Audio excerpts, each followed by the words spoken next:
45 rute kapal perintis yang dioperasikan oleh PT Pelni.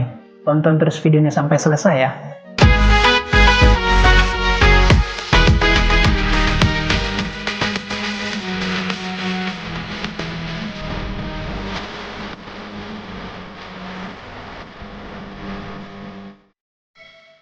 Negara Indonesia dalam rangka mengembangkan daerah yang masih tertinggal untuk menghubungkan ke daerah yang sudah berkembang, maka diperlukan penyelenggaraan angkutan laut kapal perintis di seluruh wilayah Indonesia.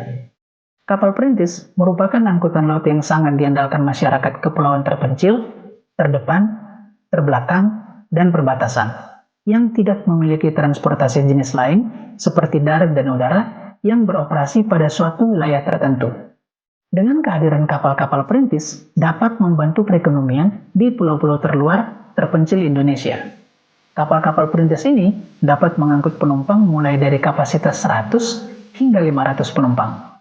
PT Pelayaran Nasional Indonesia atau PT Pelni ditunjuk oleh negara sebagai salah satu operator kapal-kapal perintis yang turut berperan dalam meningkatkan konektivitas dan mendorong pertumbuhan ekonomi antar pulau. Untuk tahun 2020, Negara Republik Indonesia memberikan penugasan kepada PT Pelni untuk mengoperasikan kapal-kapal perintis. Jumlah kapal perintis ada sebanyak 45 kapal dengan 45 rute trayek dan 7 kapal cadangan. Sehingga total kapal perintis milik negara yang diberikan kepada PT Pelni ada sebanyak 52 kapal. Selain PT Pelni, Negara Republik Indonesia juga menunjuk perusahaan kapal penumpang lain untuk mengoperasikan kapal-kapal perintis milik negara ini. Tapi, saya hanya fokus kepada kapal-kapal yang dioperasikan oleh PT Pelni saja ya. 45 rute trayek yang ditugaskan kepada PT Pelni sesuai dengan keputusan Direktur Jenderal Perhubungan Laut tentang penempatan kapal perintis tahun anggaran 2020 yang tersebar mulai dari Melabuh hingga ke Merauke dan dari Miangas hingga ke Pulau Rote. Berikut, saya akan memberikan informasi di mana saja cabang-cabang PT Pelni yang menjadi home base kapal-kapal perintis yang melintasi pulau-pulau terpencil di Indonesia. Saya mulai dari kapal-kapal perintis dengan home base di bagian barat Indonesia.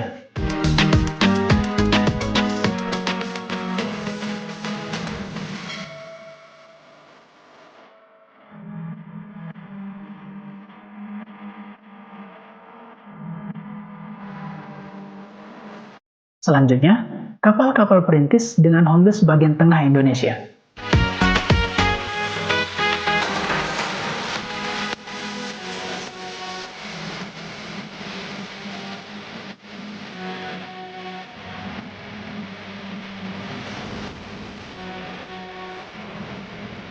Terakhir, kapal-kapal perintis dengan home base bagian timur Indonesia.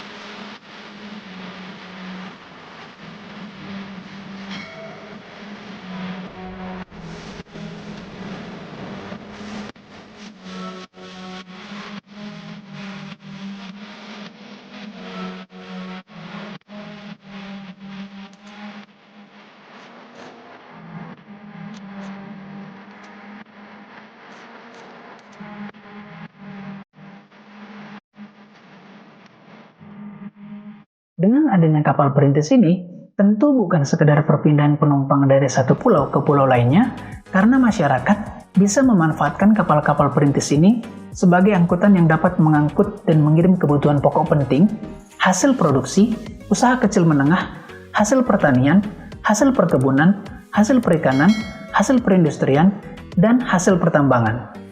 Kapal-kapal perintis ini juga menjadi feeder dari pelabuhan besar ke pelabuhan kecil yang belum bisa disinggahi oleh kapal-kapal besar. Dengan adanya kapal-kapal perintis, dapat membantu masyarakat yang berada di pulau terluar, sehingga konektivitas antar pulau di perairan Indonesia tidak terputus. Informasi tambahan, saat ini untuk pembelian tiket kapal-kapal perintis yang dioperasikan oleh PT Pelni, kalian bisa datang langsung ke loket Pelni di kota-kota yang saya sebutkan tadi ya. Dan biaya tarifnya juga masih sangat terjangkau loh. Cukup sekian dulu untuk video ini. Pada video selanjutnya, saya akan memberikan gambaran 45 rute kapal-kapal perintis yang melintasi pulau-pulau terluar di Indonesia. Kalau kalian merasa video ini bermanfaat, silakan di like, komen, dan share ke teman-teman kalian ya. Dan buat kalian yang baru menemukan channel ini, ayo klik tombol subscribe dan aktifkan loncengnya untuk mendapatkan informasi lainnya. Sampai jumpa pada video selanjutnya.